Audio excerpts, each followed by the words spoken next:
Hello guys, শিকার কিচেনে আপনাদেরকে স্বাগত জানিয়ে আজকে নিয়ে এসেছি একটু নতুন ভাবে তৈরি করা অন্য পদ্ধতিতে খেজুর গুড়ের পায়েস। তবে চলুন আজকের এই সুস্বাদু পায়েসের রেসিপি শুরু করা যাক। ভিডিওটি প্রথম থেকে শেষ পর্যন্ত দেখার জন্য আপনাদের কাছে অনুরোধ রইল। আর আপনারা যদি আমার চ্যানেলে প্রথম এসে থাকেন এবং রেসিপিগুলো যদি আপনাদের কাছে ভালো লেগে থাকে তবে অবশ্যই চ্যানেলটাকে সাবস্ক্রাইব করে আমার পাশে থাকবেন নতুন নতুন রেসিপির জন্য। তবে চলুন আজকের এই খেজুর গুড়ের রেসিপি শুরু করা যাক। খেজুরের গুড় দিয়ে পায়েসের রেসিপি।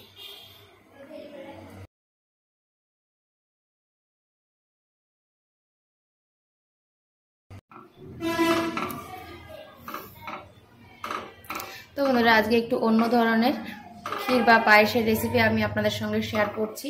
প্রথমে আমি এখানে 1 লিটার দুধ ভালো করে ফুটিয়ে নিয়েছি। এখানে দেখতেই পাচ্ছেন উপরে কতটা মালাই জমেছে। তো এটা ভালো করে ফুটানো আছে যেহেতু, এর মধ্যে আমি অ্যাড করে দিচ্ছি 100 গ্রামের কাছে 100 গ্রামই গোবিন্দভোগের চাল। ধুয়ে নিয়েছি চালটাকে।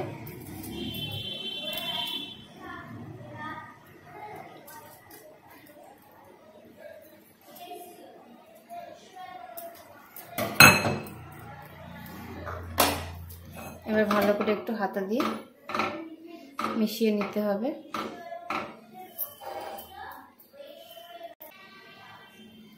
এভাবে আস্তে আস্তে মাঝে মাঝে নাড়াচাড়া করতে হবে আর চালটাকে ভালো করে ফুটিয়ে নিতে হবে। তারপর এর মধ্যে বাকি উপকরণগুলো অ্যাড করব।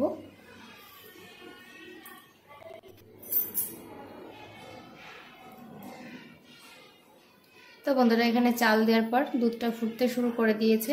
এবার এটা লো হিটে আমি সাইডে রেখে দিয়ে এবার বাকি উপকরণগুলো অ্যাড করব। একটু অন্য পদ্ধতিতে যেহেতু আমি শেয়ার করছি তার জন্য এটা সাইডে রেখে দিয়ে আবার আপনাদেরকে দেখাচ্ছি।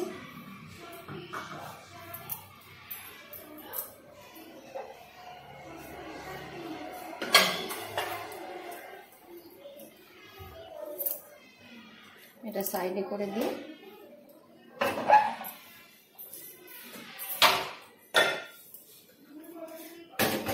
তো বন্ধুরা, আমি এখানে নিয়েছি খেজুরের গুড়।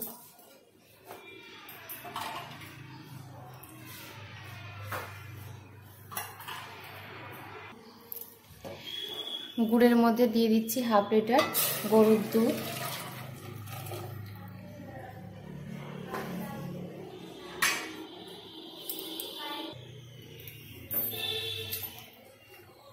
এই দুধটাকে দুধের সঙ্গে ভালো করে ফুটিয়ে নেব। আর এর মধ্যে আরেকটা জিনিস আমি অ্যাড করে দিচ্ছি। আর মাঝে মাঝে অবশ্যই ওই পাশের পায়েসটাকে একটু নাড়াচাড়া করতে হবে। আর দিয়ে দিচ্ছি এখানে খোয়া ক্ষীর। তো আমার ঘরে এটা তৈরি করা ছিল, আমি এটা দিয়ে দিলাম। একসঙ্গে গুড় আর খোয়া ক্ষীর একসঙ্গে মেল্ট হয়ে যাবে।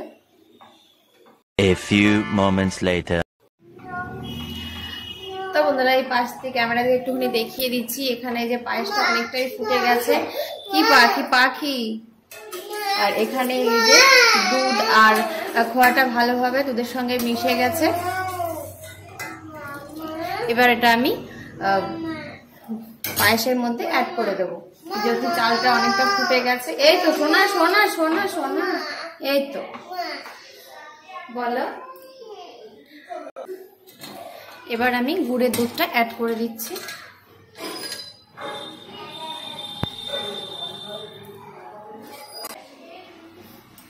তো বন্ধুরা, এখানে 1/2 লিটার দুধ আছে।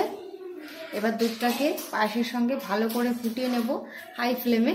আর এখন এর মধ্যে একটু লবণ অ্যাড করে দেব। যে কোনো মিষ্টি রেসিপিতে হালকা একটু লবণ দিলে তার স্বাদটা দ্বিগুণ বেড়ে যায়, তার জন্য।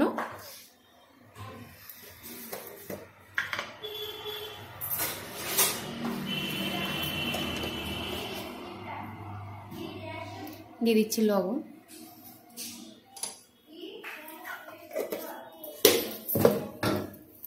এবার মিশিয়ে নেব ভালো করে।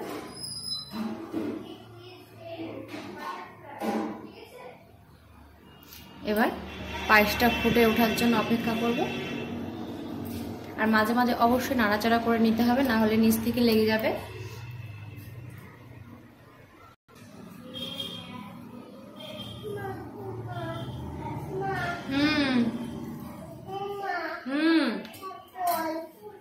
ফল খাবা?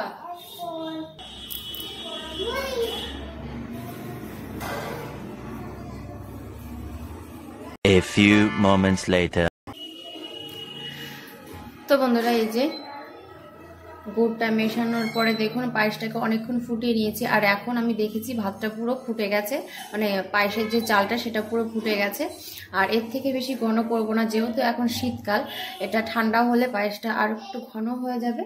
তো বন্ধুরা তৈরি হয়ে গেছে একটু অন্যরকম স্বাদের, একটু অন্য রকমভাবে তৈরি করা খেজুর গুড়ের পায়েস। আপনাদের যদি রেসিপিটি ভালো লাগে তবে অবশ্যই লাইক করবেন এবং শেয়ার করতে ভুলবেন না আপনাদের পরিজনদের কাছে। ভিডিওটি দেখার জন্য আপনাদেরকে অসংখ্য ধন্যবাদ।